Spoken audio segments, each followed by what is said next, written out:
Right. మిత్రులందరికీ నమస్కారము. ఈరోజు ఈ వీడియోలో మేలు ముత్యాలు అనేటువంటి పాఠ్యాంశం నుండి పార్ట్ 4 ఈ పాఠ్యాంశంలో మనం చెప్పుకుందాం.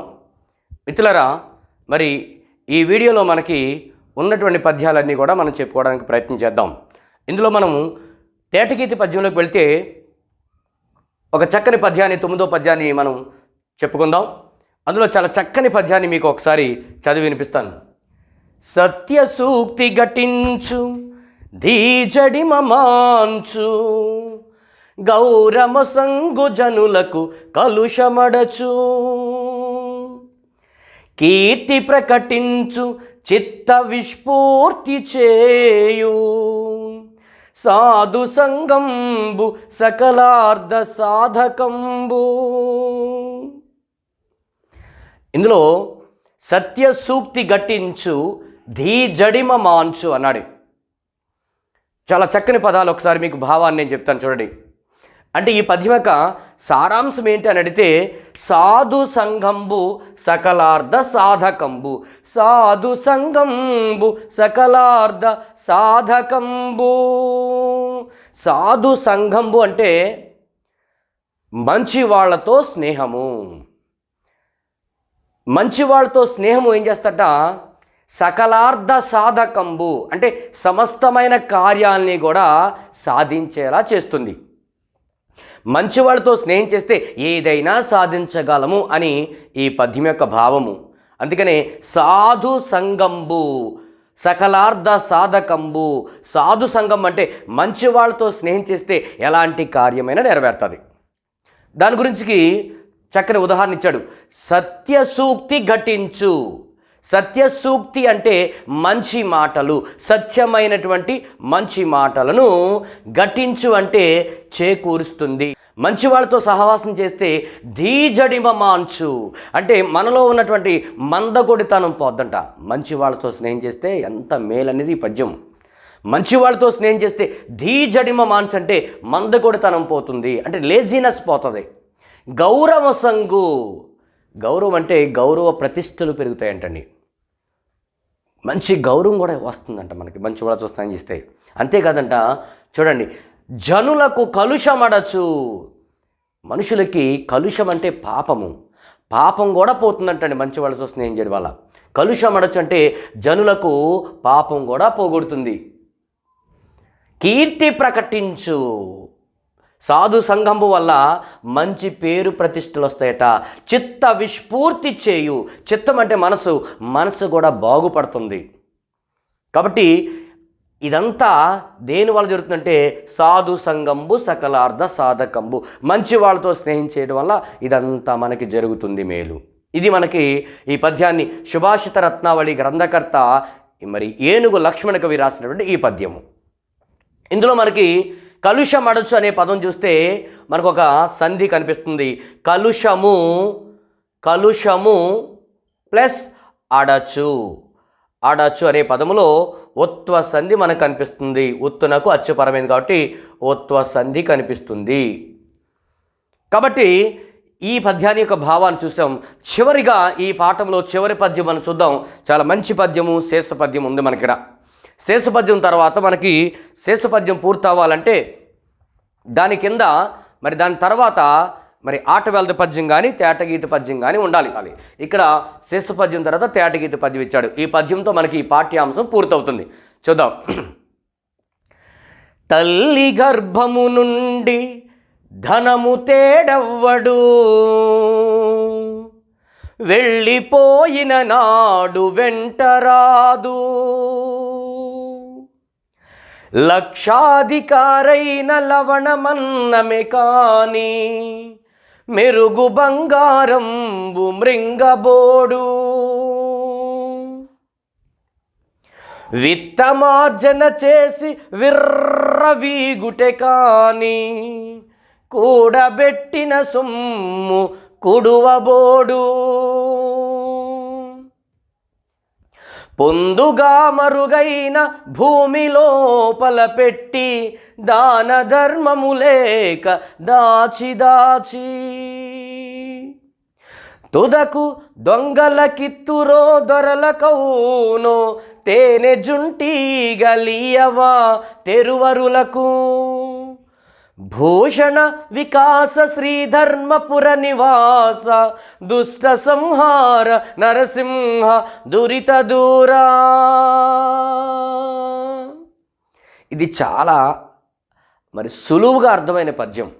దీంట్లో భావాన్ని కూడా మరి పద్యం పాడుతున్నప్పుడే దీంట్లో ఉన్నటువంటి సరళమైన పదాలు భావాన్ని మనసుకు హత్తుకునేది చేస్తాయి. చాలా చక్కని పద్యము.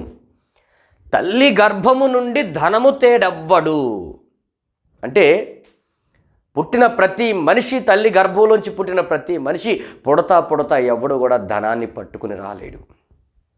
అలాగే వెళ్ళిపోయినాడు వెంటరాదు. ఈ లోకంలో తన పని ముగించిన తర్వాత, ఈ లోకం విడిచిపెట్టిన తర్వాత పోతా ఉన్నప్పుడు, అంటే మరణం నుంచి చనిపోయిన తర్వాత కూడా ఈ లోకం నుంచి చిల్లి గవ్వ కూడా పట్టుకెళ్ళలేడు. అందుకనే వెళ్ళిపోయిన నాడు వెంటరాదు. తల్లి గర్భం నుంచి పుట్టుకతోనే ఏమీ తీసుకురాడు, చనిపోయినప్పుడు కూడా ఏమీ పట్టుకుపోడు. తల్లి గర్భము నుండి, తల్లి గర్భం అనే మాట చూస్తే ఇక్కడ మనకి తల్లి యొక్క గర్భము ఏంటండి, తల్లి గర్భం అనే మాట చూస్తే మనకి తల్లి యొక్క గర్భము, ఇక్కడ షష్ఠీ తత్పురుష సమాసం మనకు కనిపిస్తుంది. షష్ఠీ తత్పురుష సమాసము. తల్లి గర్భం అంటే తల్లి యొక్క గర్భము. అలాగే లక్షాధికారైన లవణమన్నమే కానీ, లక్షాధికారైన కోటీశ్వరుడైనా సరే ఉప్పుతో కూడినటువంటి అన్నమనే తినాలి. కానీ ఏమన్నాడుక, మెరుగు బంగారంబు మృంగబోడు. బంగారాన్ని ఎవ్వడు కూడా తినడు. నువ్వెన్ని కేజీలు బంగారాన్ని సంపాదించినా ఆ బంగారం నువ్వు తినడానికి పనికిరాదు. కాబట్టి విత్తమార్జన చేసి, విత్తం అంటే డబ్బు సంపద, ఆర్జన అంటే సంపాదన సంపాదించుట. అక్కడ డబ్బు సంపాదించి విర్రవీగుటే కానీ, విర్రవీగుటంటే గర్వం పెంచుకోవడమే కానీ, కూడబెట్టిన సొమ్ము కుడువబోడు.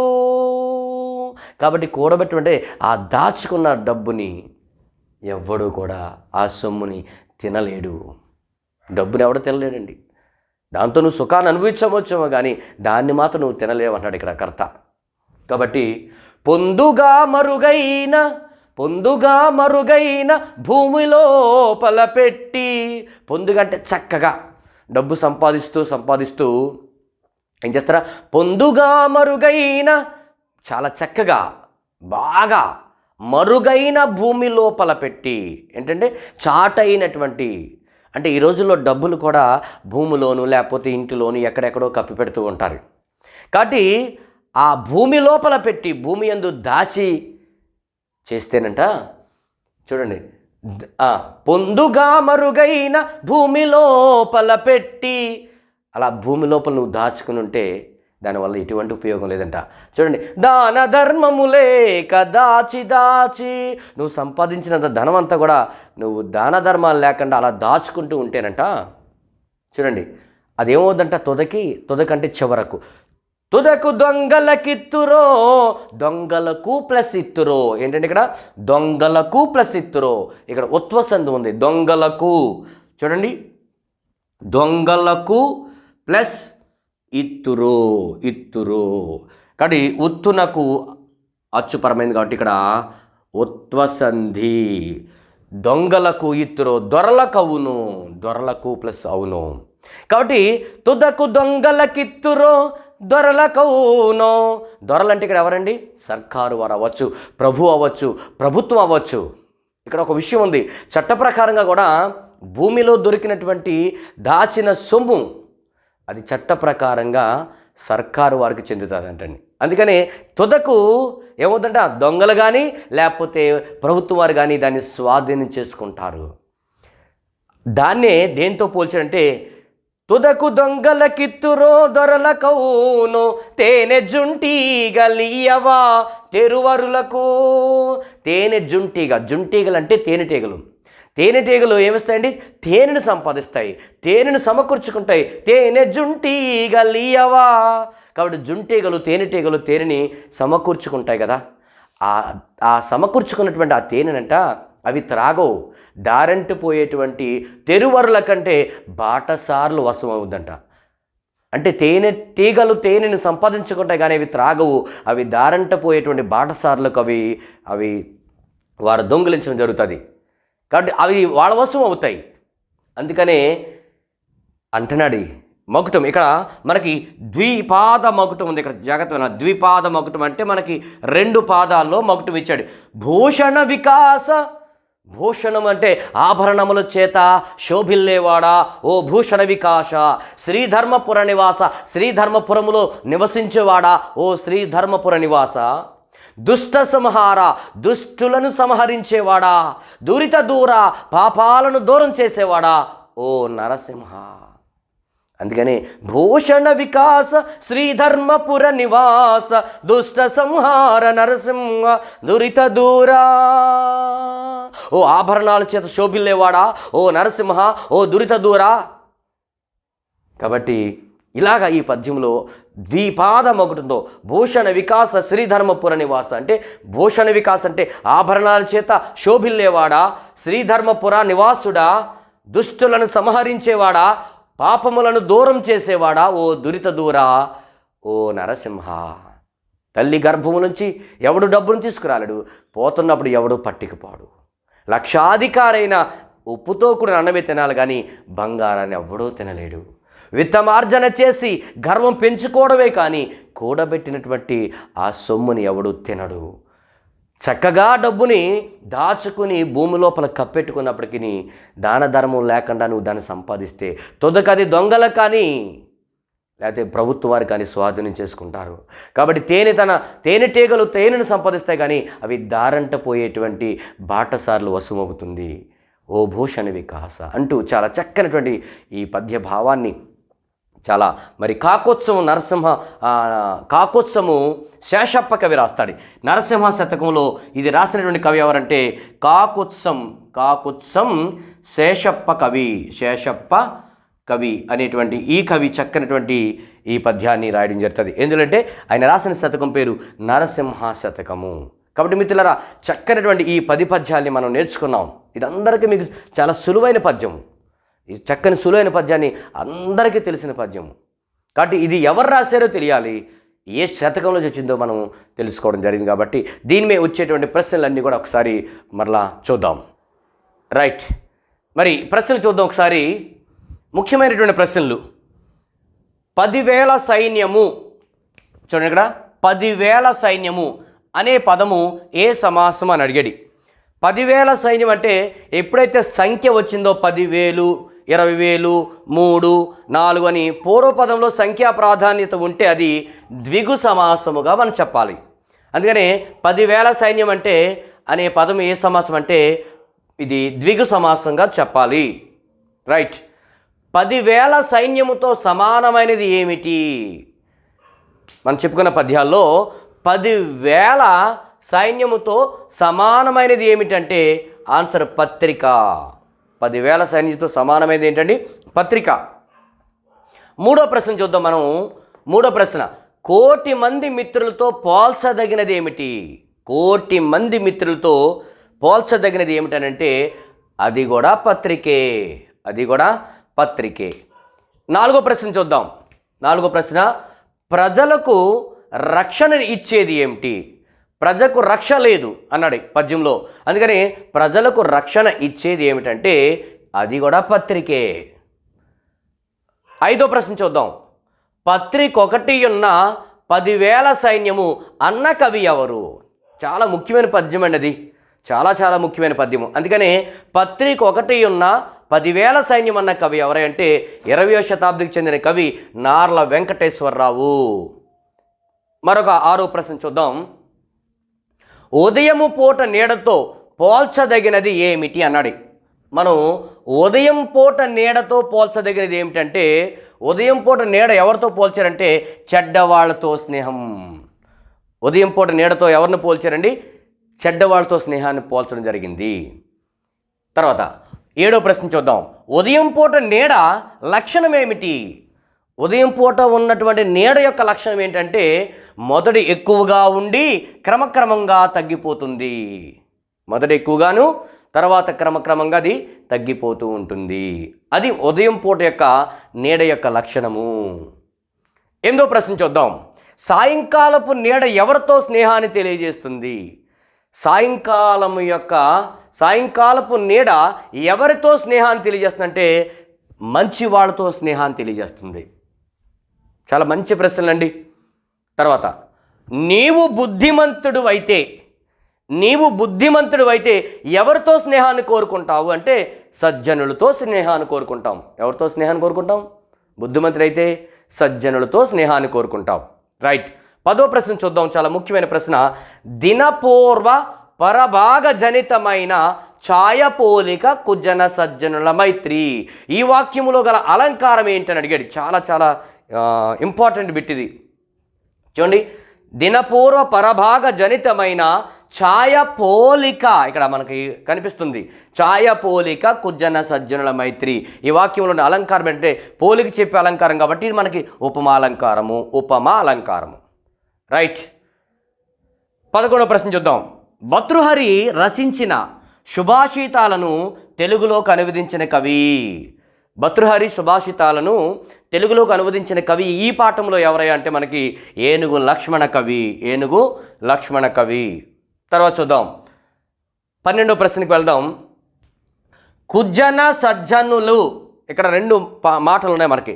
కుజన సజ్జనులు, ఇది ఏ సమాసం అన్నాడు కాబట్టి కుజనుడు సజ్జనుడు కాబట్టి ద్వంద్వ సమాసం.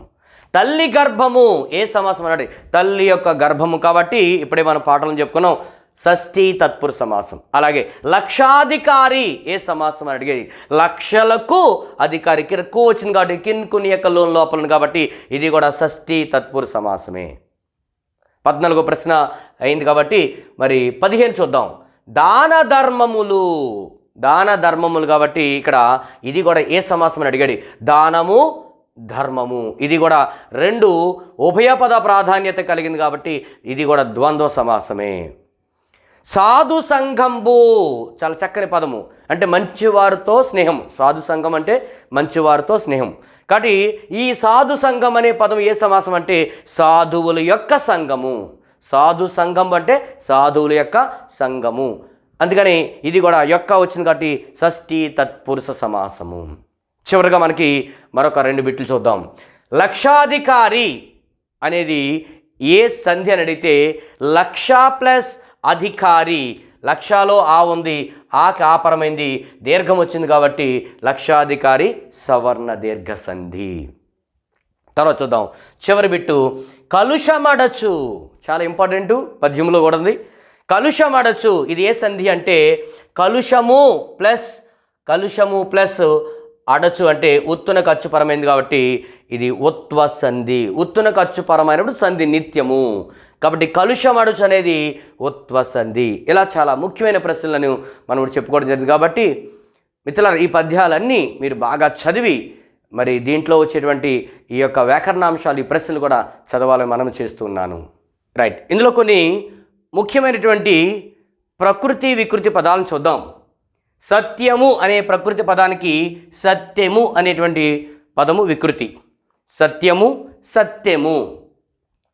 రెండవది శ్రీ అనే పదం తీసుకుంటే వికృతి పదము సిరి. బుద్ధి అనే పదం తీసుకుంటే ఇక్కడ చూడండి, బుద్ధి దగ్గర మనకి ఇక్కడ ఒత్తు ఉంది. ఇక్కడ ఇక్కడ మనకు ఒత్తు ఉండదు, అదే జాగ్రత్త గమనించాలి. బుద్ధి. మృత్యువు అనే పదానికి వికృతి పదము మిత్తి. తర్వాత వేగము అనే ప్రకృతి పదానికి వేగిరము అనేది వికృతి పదం. వేగిరము. తర్వాత ధర్మము అనే పదానికి దమ్మము.